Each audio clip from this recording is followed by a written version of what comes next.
प्राचीन समय में विद्यार्थी गुरुकुल में रहकर ही पढ़ा करते थे। बच्चे को शिक्षा ग्रहण करने के लिए गुरुकुल में भेजा जाता था। बच्चे गुरुकुल में गुरु के सानिध्य में आश्रम की देखभाल किया करते थे और अध्ययन भी किया करते थे। वरदराज को भी सभी की तरह गुरुकुल भेज दिया गया। वहां आश्रम में अपने साथियों के साथ घुलने मिलने लगा, लेकिन वह पढ़ने में बहुत ही कमजोर था। गुरुजी की कोई भी बात उसके बहुत कम समझ में आती थी। इस कारण सभी के बीच वह उपहास का कारण बनता है।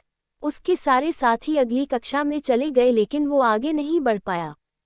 गुरुजी जी ने भी आखिर हार मानकर उसे बोला, बेटा वरदराज, मैंने सारे प्रयास करके देख लिए हैं। अब यही उचित होगा कि तुम यहाँ अपना समय बर्बाद मत करो। अपने घर चले जाओ और घरवालों की काम में मदद करो। वरदराज ने भी सोचा कि शायद विद्या मेरी किस्मत में नहीं है, और भारी मन से गुरुकुल से घर के लिए निकल गया। दोपहर का समय था। रास्ते में उसे प्यास लगने लगी। इधर उधर देखने पर उसने पाया कि थोड़ी दूर पर ही कुछ महिलाएं कुएं से पानी भर रही थी। वह कुएं के पास गया।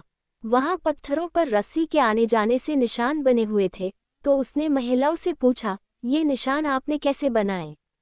तो एक महिला ने जवाब दिया, बेटे ये निशान हमने नहीं बनाए। ये तो पानी खींचते समय इस कोमल रस्सी के बार बार आने जाने से ठोस पत्थर पर भी ऐसे निशान बन गए हैं।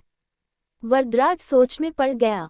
उसने विचार किया कि जब एक कोमल से रस्सी के बार बार आने जाने से एक ठोस पत्थर पर गहरे निशान बन सकते हैं, तो निरंतर अभ्यास से मैं विद्या ग्रहण क्यों नहीं कर सकता।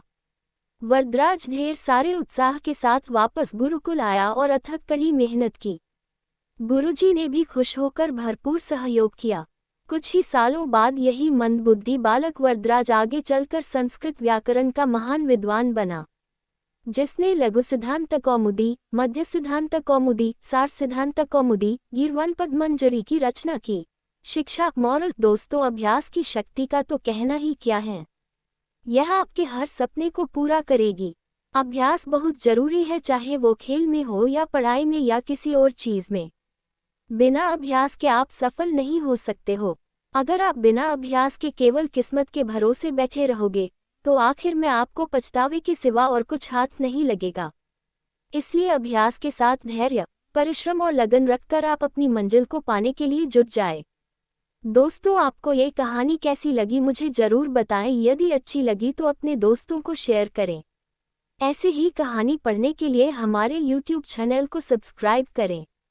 Kanpur story dairy. Thanks for watching.